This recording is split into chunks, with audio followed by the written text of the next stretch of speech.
Okay, so Holy Spirit, thank you for your word. Thank you for your presence. Come and be our teacher this evening. In your name we pray. Amen. All right, so we're going to Haggai.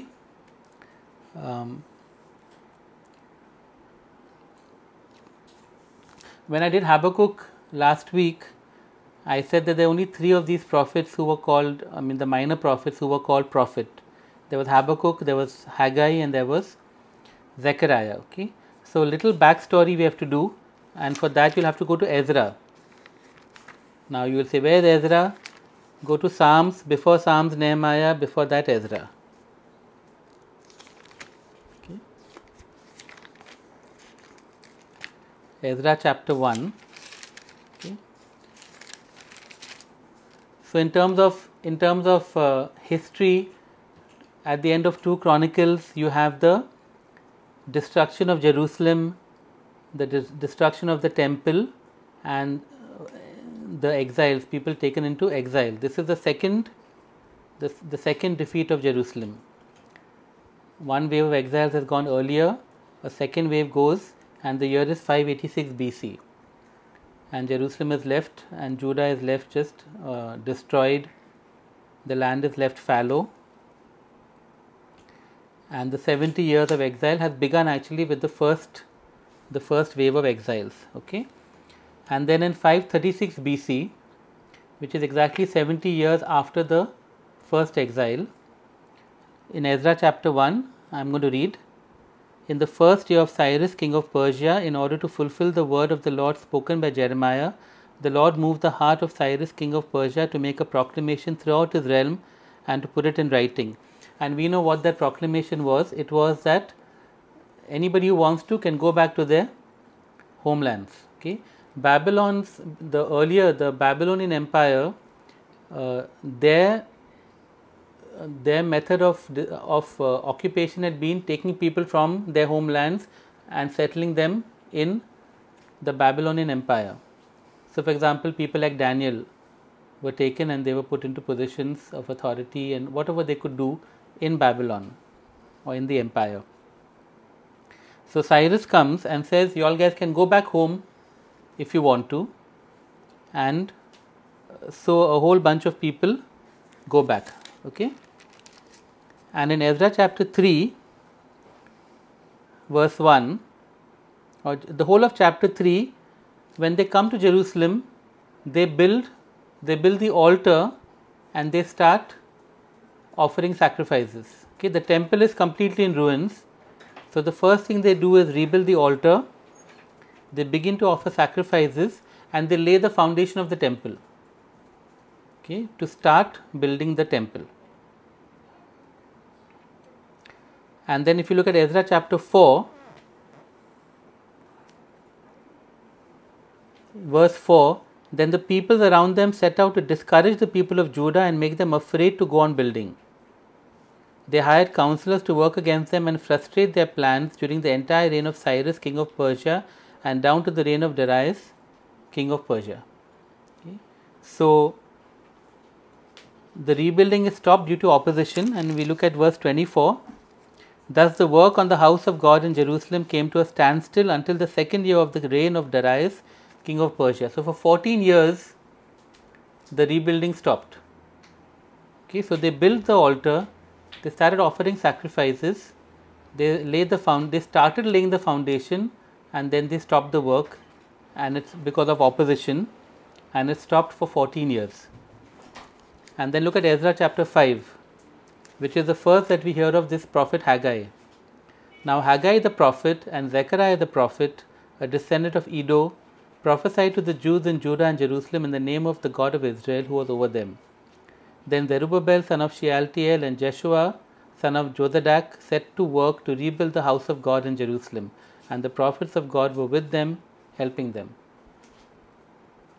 So 14 years later, the building resumes after Haggai and Zechariah prophesy. Okay, so this is the historical context of Haggai. So let's now go to the book of Haggai and look at what exactly he prophesied.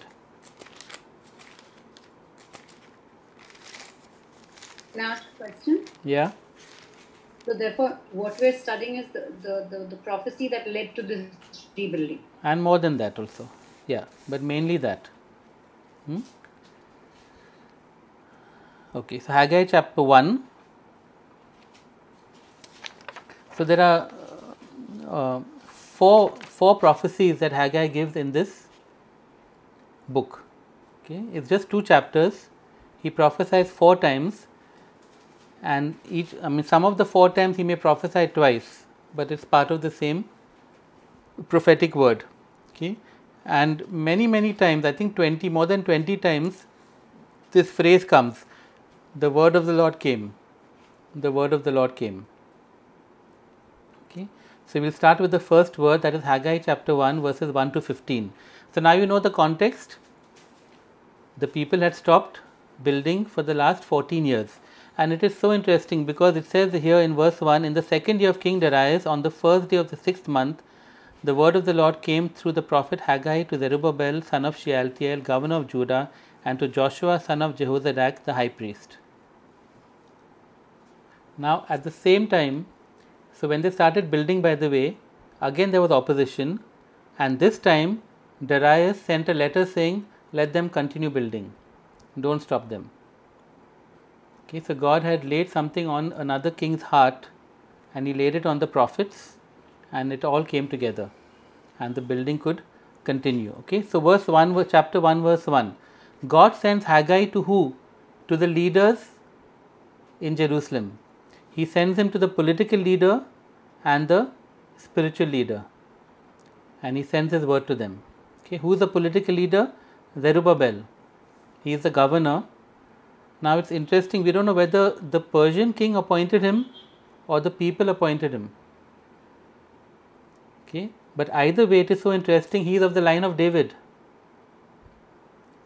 and he is in the lineage of Jesus. In Matthew chapter 1, when we look at the lineage of Jesus, and even in Luke chapter 3, Zerubbabel comes in the line.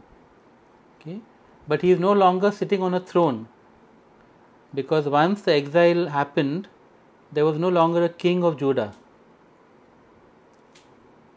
But they recognized that Zerubbabel had that position, and so he is the governor, he is a political leader, even though there is no king anymore. And then you have Joshua, who is the high priest. Now Joshua is the grandson of the high priest when the exile started, and he was that high priest at that time was one of those who was executed by Nebuchadnezzar, because he opposed the Babylonians. And now his grandson comes back as the high priest when the remnant comes back to Jerusalem. Okay. Side note, was he supposed to oppose the Babylonians? Possibly not, but it also shows that he had a heart for Jerusalem, but he did not listen to Jeremiah the prophet. Okay, or it could be that these were really committed people, and Nebuchadnezzar saw them as a threat, and so he executed a whole bunch of important people when he occupied Jerusalem, when he conquered Jerusalem rather. Okay, we'll go to verses 2 to 4. This is what, so then Haggai comes to the two leaders and he tells them, this is what the Lord Almighty says, these people say, the time has not yet come for the Lord's house to be built. Then the word of the Lord came through the prophet Haggai, is it a time for you yourselves to be living in your panelled houses while this house remains a ruin? Okay. Now the conditions are very hard for the people in Jerusalem and Judah. Okay, they've had bad harvests, and we'll come to that a little later. They've had a series of bad harvests, so there isn't much food. There's difficulty all around. They've got enemies all around them who want to see their end. The temple is, of course, completely in ruins. Okay, and in a sense, they have got used to having no temple after 14 years of not doing anything. The whole focus has been on surviving, on living, on taking care of themselves, and over a period of time they've sort of lost that any urgency only to build the temple. Okay, and what do? They rationalize their neglect in spiritual terms. You see, that statement sounds almost prophetic. The time has not yet come for the Lord's house to be built. It sounds like a very spiritual statement. It sounds like a prophetic statement. Oh, it's not time yet. You know, they are rationalizing their neglect of the house of God. They are making excuses for why they are spending all their time focusing on their own lives and not on God's house. Okay, and we see that so often in our lives also. You know that we. You see it, for example. When people say that, when I retire, then I will do the work of the Lord. When I get old, I till then I'll work. And what is the rationale? I have to do it for my children. I have to be practical. All kinds of statements you hear. And then when everything is settled, and when I'm settled at 65, then I will do the work of the Lord. And God would say, is it a time for you to be building your own life? What about my house? Okay, and that's what's happened here with the people. They've rationalized, and they've got even better reasons than most people, because things are really bad. They've come with such hope and expectation, coming back to their to the promised land, and things have not really worked out the way they expected. And so they're living in hard conditions. And God actually refers, in the book of Haggai, God refers to the people as these people, not as my people. He is so upset with them for having let go of the covenant and neglecting his house. Then, okay, so their rationalization, and God responds with reality. He says, my house is a ruin and you guys are building your houses. Okay, their perspective is, it's not yet time. God says, when is it not yet time? It is never not yet time to be building God's house rather than your house. Okay. Now that word panel actually means covered. What he's saying is, your houses are covered, my house is not, because there is no roof over his house. Okay, so they are actually sorry, has it frozen? I think it is frozen. It's come back? Stuck with it. Okay, it's come back? Yeah, you're back. Okay. My connection is unstable, sorry. You got stuck at panel, the word panel. Yeah, okay. So the word panel means covered. So what God is saying is that your houses are covered with roofs, my house has no roof. They were actually worshipping in the outdoors. They had made the altar, and they would do their sacrifice on the altar under the open sky, because there was no temple. They had not made the roof. They had not even made the walls actually. Okay, they had stopped completely. What is God saying? What is the issue one of?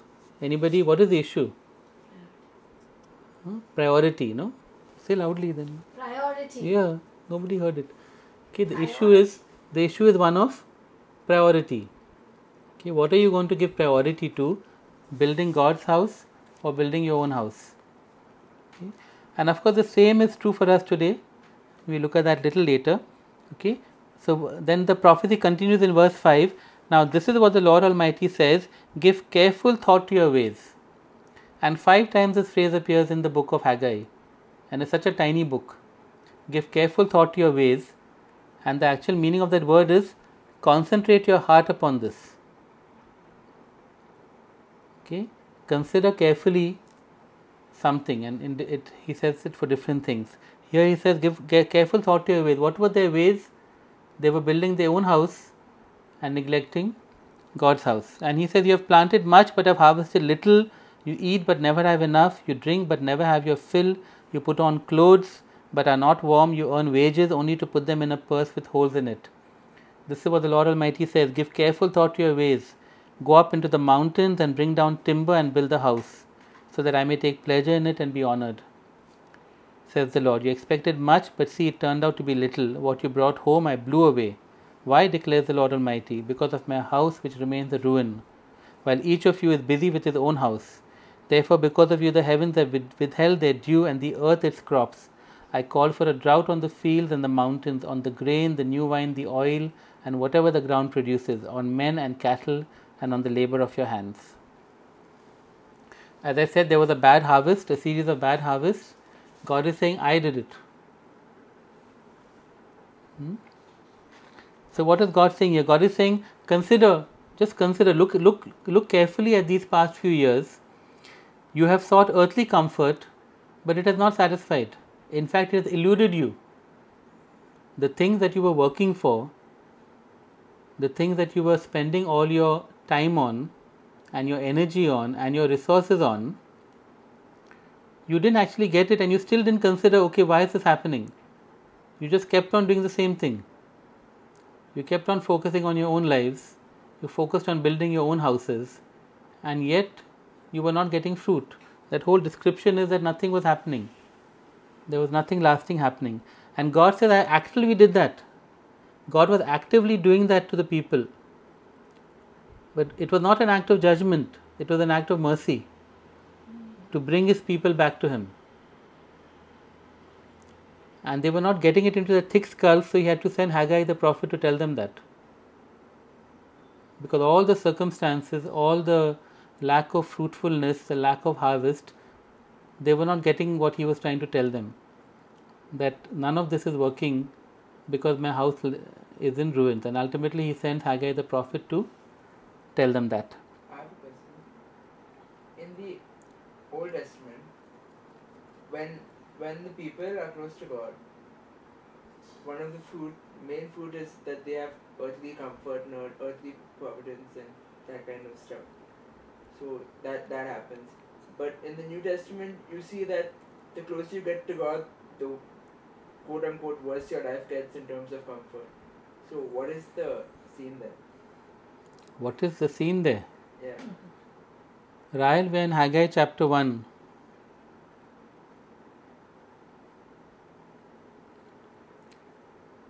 It can work both ways. It's what God has appointed. When Peter asks God, what about him? Pointing to John, Jesus says, if I want him to live, what is it to you? Peter was crucified upside down. John lived till old age. In apart from the Patmos incident, in apparently not much discomfort. So it's not necessary that in the New Testament we will only have suffering. We have blessing also. Yeah. But of course, in the Old Testament it's largely physical blessings, and here spiritual blessings. So the fruit of the Spirit, for example, righteousness, peace and joy in the Holy Spirit, things like that we are told about. We are not told to seek after those physical blessings, but in the Old Testament it's very clearly that. Okay, so it's an act of mercy, not judgment. He wants to bring them back to him. Okay. What is the question? Even this time could be that for us? Could be. We'll go to that a bit later. I'm going to focus on what God is saying to us. Okay, what is the secret of prosperity? He's saying that seek after real treasure. They've sought after earthly treasure and it hasn't actually satisfied. Okay. Instead, he says, what you need to do is build my house. Delight me, honor me. Right? He says, build my house that I may take pleasure in it and be honored. Okay. Do the things that delight me and honor me. It's going to require effort. You have to go up the mountain, you have to cut the timber and bring it down. Okay, and of course, all of those are pictures of what God is calling us to do. Okay, when God says to the people through Haggai, build my house that I may take delight in it and be honored, Jesus tells us, seek first my kingdom. And all these things, the things that otherwise we run after, will be given to you. Now, as Akshay has told us, it may not actually happen the way we want it. Okay? I may not get the car or the bike that I want, or the job or the house, or the swimming pool, or the society with the gym. or I may get it. You know? But it will be even better. You wanted a car with a different color door, you got a new car. Yes. And then when it got old, I got another new car. And that other new car was even better because it had automatic transmission. Yeah. So Jesus says, seek first my kingdom. It's the same principle. But you might also end up without a car, right? Yeah. I'm just saying. That's what exactly. Very real probability also. Very real possibility. Okay. Possibility, okay. The accountant is speaking proper terms. But the point is, seek first my kingdom. Whatever treasure you get on earth, you will get real treasure in heaven, right? That's what Jesus says. And how do we build God's kingdom today? They had to go up into the mountain and get the timber. We also have to go up into the mountain. We go up into His presence. We receive all that we need to build. And then we do the work of His kingdom. We don't stay on the mountain in the sense, we don't stay in His presence in the sense of those special times. The difference is that we should always be in His presence, of course. And because of that, we have the Holy Spirit. And out of that presence, we do the work of the kingdom. But it requires effort from us to go into His presence, to give Him that time. Okay, prayer, fasting, worship, the study of the word, all of that is part of this going up into the mountain and getting the timber. And with that timber, with what we receive, we do the work of His kingdom. We build His kingdom. Okay. So what is God saying to us today? As Pervin asked, is it something happening today? I think He's done that. He's pushed us into going up the mountain. He's like torpedoed us into that place. Okay. And we're doing it. I mean, there are people who haven't responded, but there are many who have responded. Maybe in varying degrees. Just technically, He has it, right? I mean, recognizing that He's not caused this, right? But that He's used it. So He's not torpedoed us, right? But He's using it. Again, I'm going to go to the Jewish thing. Even if Satan does it, God has done it. They didn't care because the sovereignty of God was so supreme to them. God is not surprised by this. God says, oh yes, I know that's going to happen. And this is what I want to tell my people. Okay. So it's still examine your So He has allowed it. Is that what you're saying? The difference between doing it and allowing it? I'm saying that it is so, for the Jews it was so, it so didn't matter that they could say Satan did it and God did it. They didn't care. Yeah. We are the ones who make all these, we pass it. But why? Why do we do that? What is the end? What is the point at the end? It's to see what God is up to. And that is why our focus has shifted from stopping the virus, this and that, to if we are not going to do what God wants to this season, there is no point of that virus stopping also. Yeah?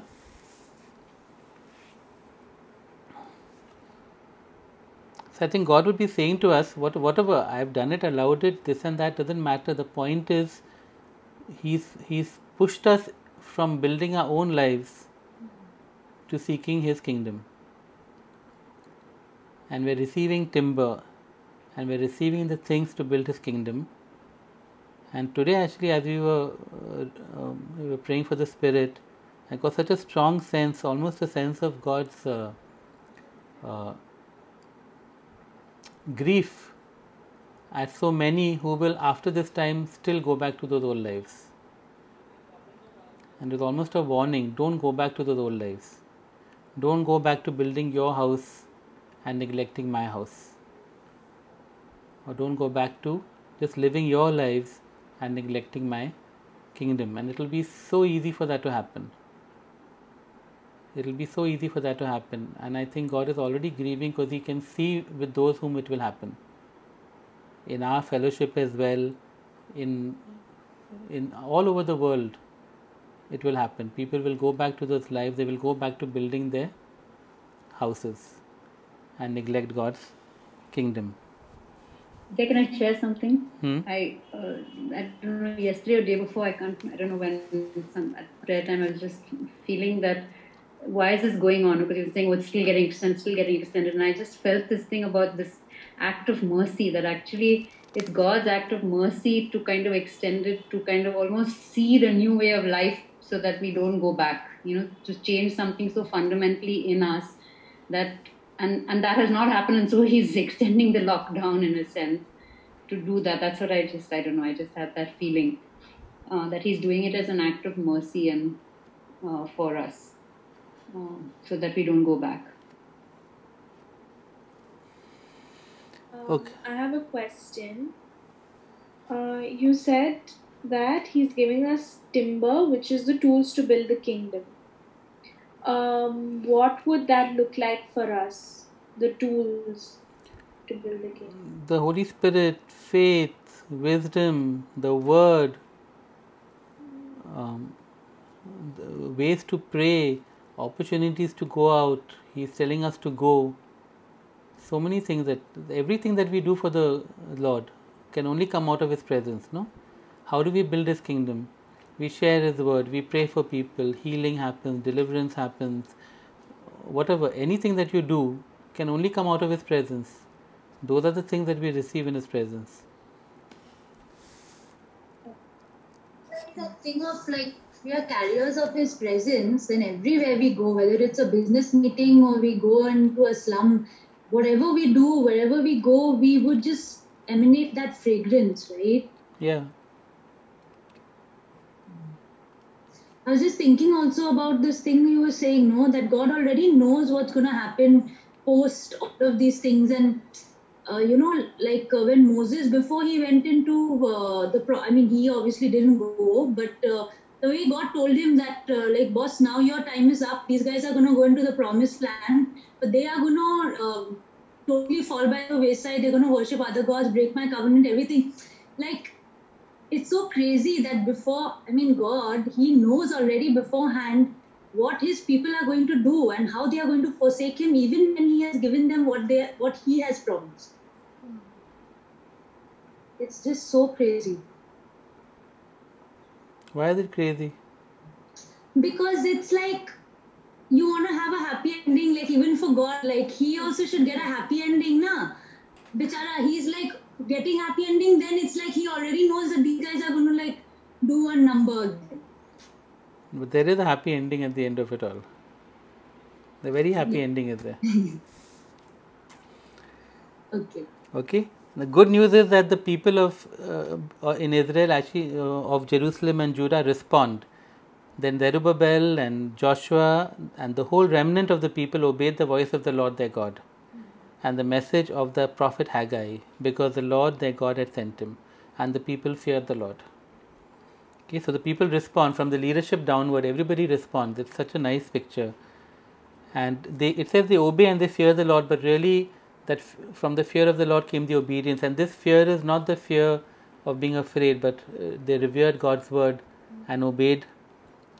And actually there's conviction of sin. At this point there's conviction of sin. What are they obeying or what are they receiving is that, oh, we have neglected the house of the Lord. Okay, and that leads to the next thing. Okay, then Haggai, the Lord's messenger, gave this message of the Lord to the people. So God saw that they had been convicted of their sin and they feared the Lord, and then He sends an what is it called? An addendum to His message. I am with you, declares the Lord. Okay, so He gives them an assurance of His presence, and that stirs them up. So the first message convicts them, and the second message stirs them up for the work. So the Lord stirred up the spirit of Zerubbabel. I'm going to not say son of every time. Zerubbabel and Joshua, and the spirit of the whole remnant of the people. They came and began to work on the house of the Lord Almighty their God on the 24th day of the 6th month. So this 23 days later, the work starts. So wonderful, no? He speaks on the first day, and on the 24th day, that is 23 days later, the work starts on rebuilding after 14 years of lying waste. Okay, that assurance stirs them or rouses them or awakens their spirit. You see, their spirits were dead for these 14 years when they neglected the house of the Lord. Life was going on, but their spirits were dead, and now they're awakened when God speaks. And what does God speak? The assurance of His presence. I am with you, says the Lord. And the work of the temple resumes. So that is the first word, Haggai's first word, and it's so encouraging and so fruitful. Okay. I have one question. So you said that in this time they were still worshipping. But would it mean like they were not worshipping passionately, or they were just going through the motions, or what? We'll see that the third word. It's not like like worship had stopped because the temple was in ruins, right? Right? No, they were offering burnt offerings on the altar, which was lying exposed. There was no wall, there was no roof, there were no rooms for the articles. Their worship was like. We are going to come. The third word takes care of the worship also. God talks of the worship in chapter 2. Okay, sorry, I have a practical question. Just need to check how long are we going to be, and I need to tell people not to come down for dinner. So I don't know, maybe how half much an hour. longer? Hopefully half an hour more. I have done only one word, but I've done one page. I have only one more page, so shouldn't be so long. Maybe half an hour. So God told David, like, no one started building me a house, and you wanted to build me a house. But now He wants them to build it. Yeah, because what does the house represent now? His presence. That is important to them. Oh. Now the fact is that if you started building and stopped, you are saying now that other things are more important. How can they be more important? And we'll come to the worship. God deals with that also a little later. Okay, so then that's the 6th month, then 7th month. So for about 1 month now the building has been going on. Okay, and then again the word of the Lord comes through Haggai. I'm reading from verse 2, I think. Who of you is left who saw this house in its former glory? How does it look to you now? Does it not seem to you like nothing? But now be strong, O Zerubbabel, declares the Lord. Be strong, O Joshua. Be strong, all you people of the land, and work. For I am with you, declares the Lord Almighty. This is what I covenanted with you when you came out of Egypt, and my spirit remains among you. Do not fear. Okay. So after a month and a half of rebuilding, discouragement is setting in. Okay. Now from the timing we see that this was the time of the Feast of Tabernacles, which celebrated the harvest, which was bad. Okay, so all around they're discouraged. So they've had a bad harvest, they've not had a very festive celebration of the Feast of Tabernacles, they're not looking forward to a nice harvest next year as well. On top of that, they're looking at their efforts, what they have built so far, and it's looking very pathetic when compared to Solomon's grand temple. Okay, so within a month of rebuilding, discouragement has set in, and so God sends another message through Haggai to encourage the people. Okay. Now it's interesting. Who of you has seen this former house? It seems as if Haggai has seen the temple of Solomon, which would make him rather old, because that means he was part of the second exile, at least 50 years ago. So he could easily be 70, 80 years old, if not more. Okay. So he is very old, and this may explain his very short ministry. In the Bible, his ministry is just 4 months. We don't know how long he was there for the full, overall, but his ministry just spans 4 months in this book. So what is God's encouraging words to them? They're discouraged.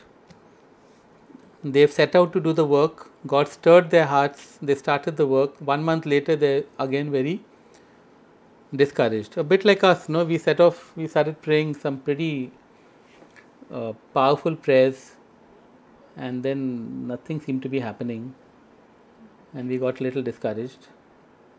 I didn't get, but some of the others got a little discouraged.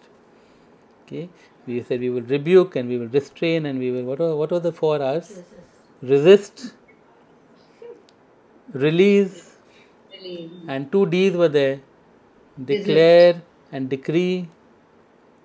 Yeah, and then we got discouraged. So they got discouraged, and then God says, be strong. And that word is harden, strengthen, stand firm, be courageous. It's the same word actually. He tells it to the leaders, the political leader, the spiritual leader, the people. He says, be strong. Why? I am with you. My covenant stands. And my spirit is with you. Now, if you remember that Haggai and Zechariah are prophesying at exactly the same time, you can see how the words are similar. Does anybody remember a word in Zechariah which is similar to my spirit remains among you?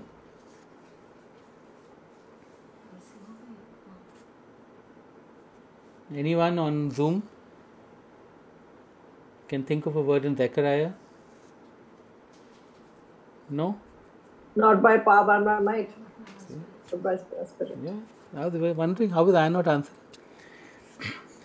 And save the day for us all. Yes. Okay, not by might, not by my power, but by my spirit, says the Lord. That is Zechariah 4:6-7, the famous verse, similar to what he's saying. And he's talking to the same people. Zechariah is talking to the same people in the same context.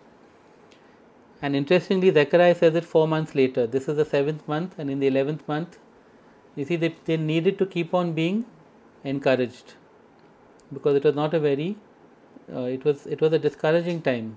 They had to keep going. So they're both prophesying to the same set of people at the same time. Yeah, that's what we saw in Ezra, no? Haggai and Zechariah were prophesying. And then and then the prophets. Sorry. Can I ask a question? Yeah. Yeah.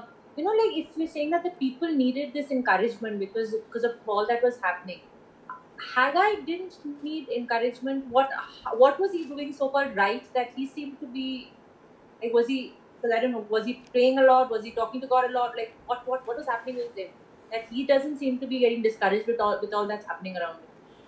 Yeah. So maybe he's been having his good quiet times with the Lord, spending time in His presence. You're right, because Habakkuk was. Why do we think troubled. he was not discouraged? Because it doesn't show here. Like Habakkuk, we could see when we did last week. Habakkuk. Did you all do Habakkuk? Pavni, Sushmita. Then. No, I first studied. I don't know how long. Half an hour. The Habakkuk. Yeah, Habakkuk is a good example of somebody who was troubled and complaining and questioning God. But we don't see that with Haggai. No, but here it's not mentioned what Haggai is saying to God. No, only what God is saying to Haggai is mentioned. Yeah. Correct, but I'm saying that when you have prophets who are complaining to God, they share it. Habakkuk says, Jonah says, Jeremiah tells us, they all tell us their problems with God. So, since Haggai is not told, there's no reason to assume that he had problems. So the prophecy continues. In a little while I will once more shake the heavens and the earth, the sea and the dry land. I will shake all nations, and the desire of all nations will come, and I will fill this house with glory, says the Lord. The silver is mine, the gold is mine. The glory of this present house will be greater than the glory of the former house, and in this place I will grant peace, declares the Lord Almighty. So he continues to encourage them with the earlier encouragement was, I am with you. My spirit is with you, so just be strong and keep working. The next set of encouragement is about the future. Okay. He says, yes, it doesn't look very good, this temple, but something amazing is going to happen, and the glory of the temple is going to be even greater than Solomon's temple. Okay. There was no way this temple was going to look anything like Solomon's temple. And I've shared that, I think when I did Ezra at one point. One of my sermons I shared about the glory of the former house and the latter house. First sermon in Haggai. Was that the first sermon? Okay. Akshay, remember that? Okay. So God says here, I will shake the heavens and the earth, the sea and the dry land. So he's talking of shaking of the nations and empires, which was going to start the Persian Empire, then the Greek Empire, then the Roman Empire, and of course beyond that, all the way to, the shaking is still continuing in a sense. Okay, what was this greater glory of the temple? Okay, in 5 ways it was fulfilled. Firstly, Herod's temple, which eventually was made, was a huge temple and a much more glorious temple than this one. This was Zerubbabel's temple, and then came Herod's temple, okay, which was built over 40-50 years, and it was very famous, and both Jews and Gentiles came from all nations and gave rich gifts in Herod's temple. In Jesus' time, no, that was Herod's temple. He talks about the rich coming and throwing large bags of money in. We hear of people coming from different nations. At Pentecost, people from so many nations have gathered in Jerusalem to visit the temple. Okay, so that's one. I have a question. Yeah. Could it be, is it because this temple at Herod's time was such a symbol of pride for the Jews? Could that be one reason Jesus offended them by saying, I will tear down this temple and raise it again in 3 days? No, they would have got offended anyway if somebody is saying, I'm going to tear down the temple, you know. But of course, it was a matter of great pride for them. Okay, so literally Herod's temple was, the glory was pretty great of Herod's temple. Okay, then of course Jesus came,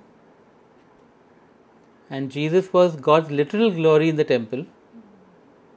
Okay, then Jesus' physical body replaced the temple as the real temple. Jesus said that tear down this temple, he was referring to his body. Now the church is the temple of the Holy Spirit, even greater glory, because we have the Holy Spirit in us. And then one day in Revelation we are told the new temple will be in heaven, which will be filled completely with God's glory. So at many levels this prophecy is fulfilled and will be fulfilled. The glory of this this present house will be greater than the glory of the former house. And at this point he says, I will grant, in this place I will grant peace. Okay? There's turmoil, there's discouragement, there's confusion. I will give you peace. Okay? And in a sense, that's why we still pray for the peace of Jerusalem. In this place I will grant peace. It is something that God has promised. So when we pray it, we are aligning ourselves with His heart. Then comes the third word in the 9th month. Okay, so the building is To ask you that about when we pray for the peace of Jerusalem, that's still not a prophecy that's come true, and that's to come true at some point. So we keep praying that. Is that it? Yeah, but to some extent they have more peace compared to the fact that they were scattered among the nations, for example. Oh yeah. And things like that. So we just keep praying. Yeah. Sorry, I have another question. But how can we say that, because you just said that what God is telling Haggai here, we now see a different fulfillment of, greater glory of the temple of God, right? Which was Jesus and now the body of Christ. Yeah. So then how is it this verse does not apply to that I will bring peace? In this place I will bring peace.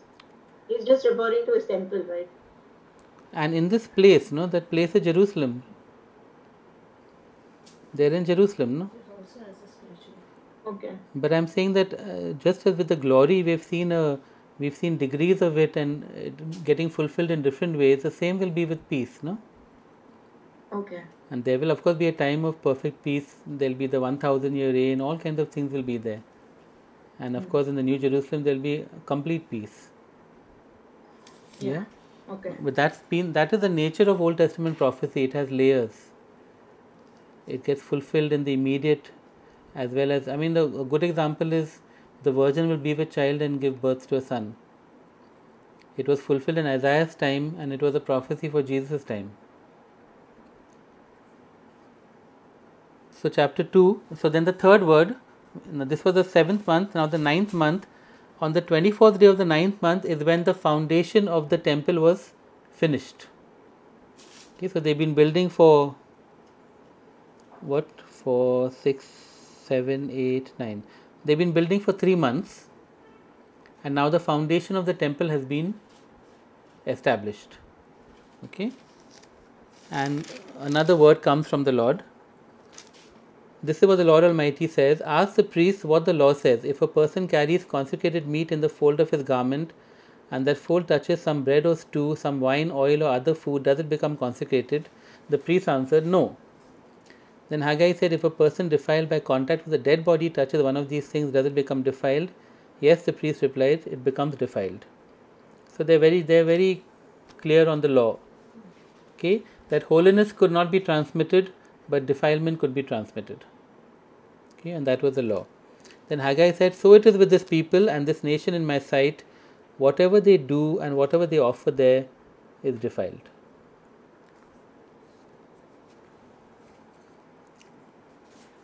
Okay, so the first principle, holiness is not transmitted, but defilement is.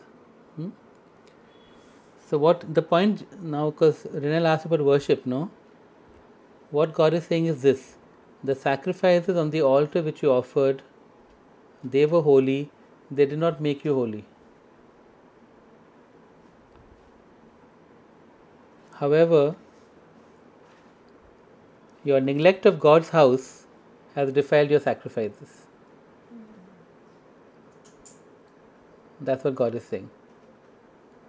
Because there was a complete disconnect between your worship and your lives. And you're thinking, oh, we're worshipping, so our lives are holy. He says, no, your unholy lives have actually defiled your worship. Because defilement is transmitted, not holiness, in the Old Testament. Okay? In the New Testament, actually, when a defiled person touches Jesus, nothing happens. Holiness is transmitted rather than defilement. Like the woman with the issue of blood, for example. If she touched somebody, they would become unclean. But when she touches Jesus, she becomes clean. Okay? We are unholy and we get Jesus' righteousness. So the principle is inverted in the New Testament because of Jesus. Greater is He that is in us, that's same principle, no? That what is within us then becomes. Not really. That's the issue of conquest, conquering, warfare. Okay, so he's telling them. I mean, Renal asked about worship. No, they were worshipping, but there was something wrong with that worship. It was defiled by the fact that they were actually neglecting God's house. Okay, even for us, though this principle of holiness and defilement doesn't hold true, but what can happen is that our worship can just become a separate event that's actually having no impact on our lives, and as a result it itself becomes weakened and half-hearted. Okay, again, which is why so often people pray and they're coming to church to receive, and oh, the worship was so nice, but my point is always that you come and contribute into that. If you come with lives which are worshipful, it'll completely change worship in church. Okay, Prema has one standard prayer. I don't think she means it, but she says that, Lord, we come empty. Often she says, Lord, we come empty. I don't believe she comes empty. We don't want to come empty. Why should you come empty? Every day you come empty to the Lord. When you come into a setting, if you come filled, can you imagine what's going to, how the whole setup, how the whole experience is going to be? When we are saying worship, Uday, we are saying that it's not just that time, na? I mean, worship we are saying is a lifestyle at the end of the day, right? Correct. But for most of us, it becomes just an event, it's just that time, no? I'm saying people treat it that way, no? When you you compartmentalize your life. Hey, Prema, why you went off now? She's there. She's in the photograph. She removed her face. Why, Prema, you were feeling, you got upset?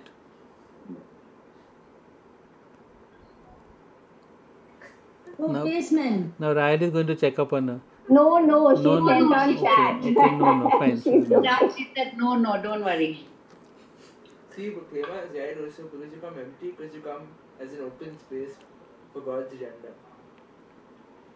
Yes, that way you do, but you not be empty. You can be filled with the Holy Spirit and come into the place of corporate worship. Did Akshay ask? What is his question? That we come empty to receive. Mean that, but Yeah, that's it. So We it's come kind open of to a- receive. Open and empty are different things. so it's semantics.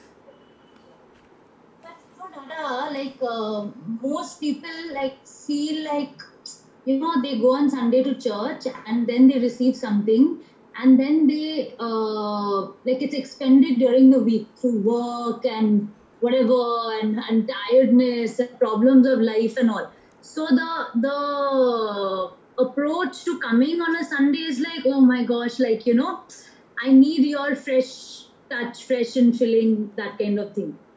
So it's a wrong approach. That's what I'm saying. It's supposed to be every day, no? It's Why supposed to should be you- a daily thing of filling, no? Not Why that we should come you- only on Sunday yeah. like camels.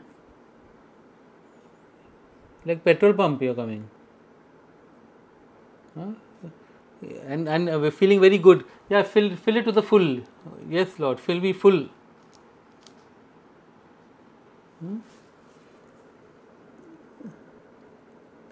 Yeah, so we don't want to neglect God's house during the week and then say on Sunday we'll be filled or whatever. On the contrary, shouldn't it be that, I'm just thinking that shouldn't it be that we're filling ourselves every day so that we can come and pour out into the body and build the body or strengthen the body with the gifts that He has given, because that's what they said, the gifts of the Holy Spirit are to strengthen the body. So it should be the other way around, like, in some ways, I don't know. Yeah, and of course there will be people who will need to be ministered to on a Sunday. But the former pattern has been that the priest is to minister to everybody. And that is just the wrong pattern. What is this joking happening now in the chat?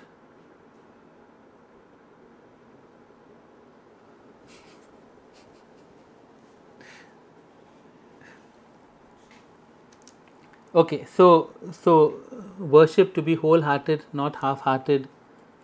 Okay, and then God goes on to say, and He says, because of that, He says, now give careful thought to this from this day on. Consider how things were before one stone was laid on another in the Lord's temple.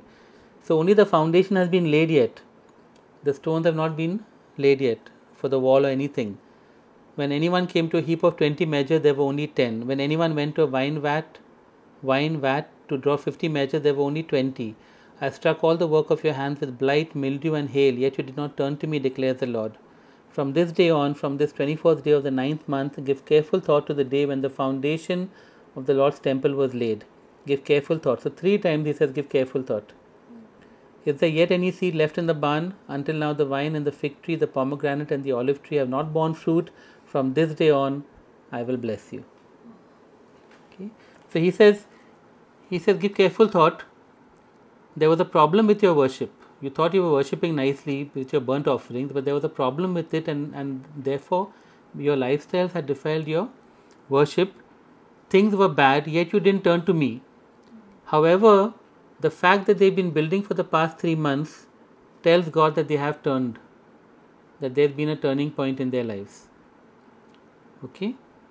The establishing of the temple foundation is a sign of that new beginning. And He says, therefore, you have demonstrated the change of heart with your actions. And even if you don't see evidence right now, because there's still not seed and all that, actually something has turned today. And I will bless you. Similar to Habakkuk having to say that I can't see the evidence, but I'm trusting in the Lord. And God says, from this day on I will bless you. And for them to have confidence in that word, because at the moment they can't see it. They are seeing a lack of seed, a lack of fruit. Okay? But God has waited 3 months. The foundation has been laid. And He says, I can see now something has changed. The evidence of that is here. From this day on, I will bless you. And then finally, in the same day, the word of the Lord comes to us. So that's about the present here. I will bless you physically. And then God talks about blessings in the spiritual realm in the future. Okay? He says, tell Zerubbabel. Who is Zerubbabel? From the line of David, and he was going to be an ancestor of Jesus. Ancestor, no? Correct? Yeah. I will shake the heavens and the earth. I will overturn royal thrones and shatter the power of the foreign kingdoms. I will overthrow chariots and their drivers. Horses and their riders will fall, each by the sword of his brother. So again he talks about the fact that the coming shaking of the nations, both on the earth and of course the final shaking which will happen on Judgment Day. And then he says, on that day declares the Lord Almighty, I will take you, my servant Zerubbabel, son of Shealtiel. I will make you like my signet ring. For I have chosen you, declares the Lord Almighty. Okay. Now this is not referring to Zerubbabel.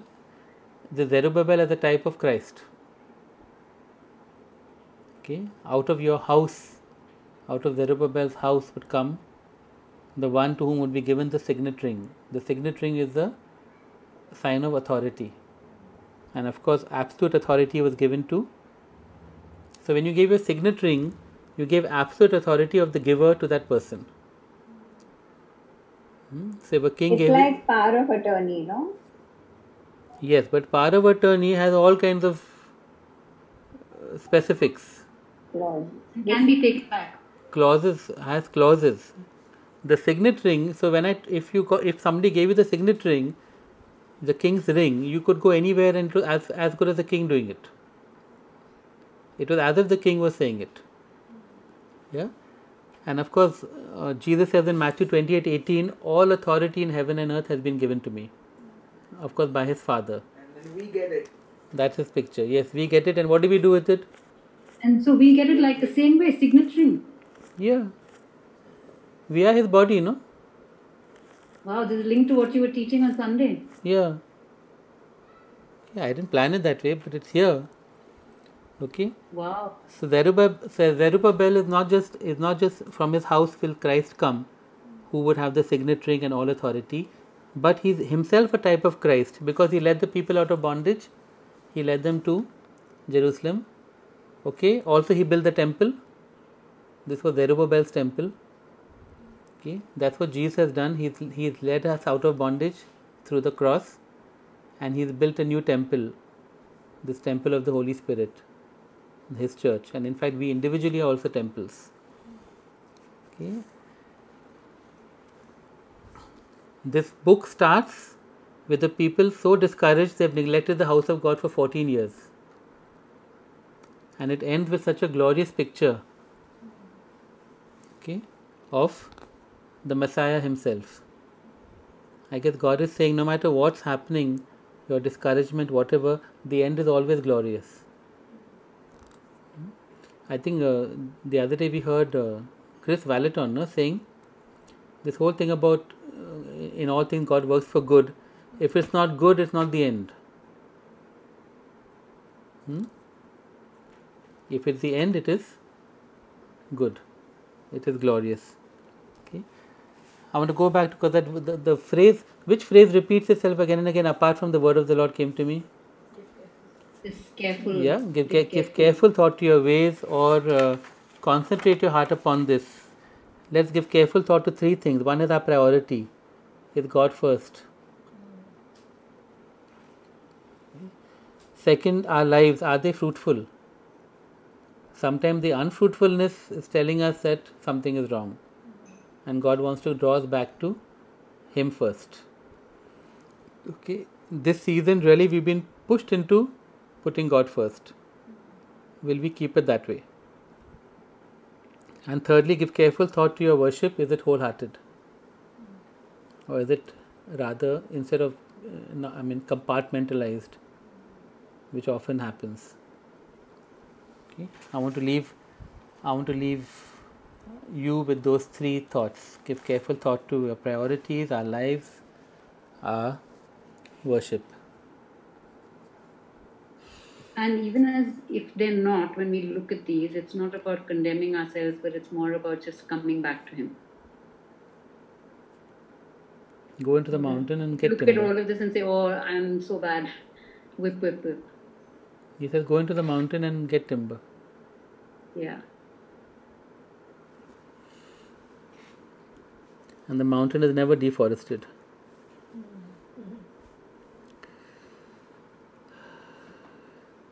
We thank you, Lord, that even what seems judgment is mercy. Just your attempts to bring us back to you. Thank you that you speak through your word, you speak through your prophets. Thank you, Lord, that this ancient word of thousands of years ago is still so relevant for us today. I pray for each one, Lord, who has heard and who will hear this word, that we may give careful thought to our ways. Just set aside the lies of the enemy and our rationalizations, Lord. Want to put you first. Want to have the fruitful lives that comes from putting you first. I want to be wholehearted in our worship, Lord.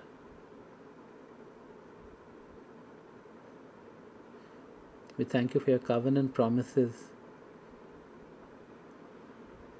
We thank you for the greater glory that we enjoy today and that is yet to come.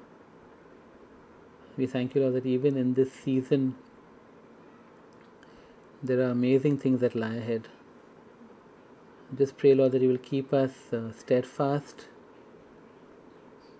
and committed, Lord, and just steadfast on this path, Lord, of going up the mountain, of just staying in your presence, of doing the work of your kingdom out of your presence, Lord. We thank you for your promise that your Spirit remains among us, that by your Spirit these things will happen.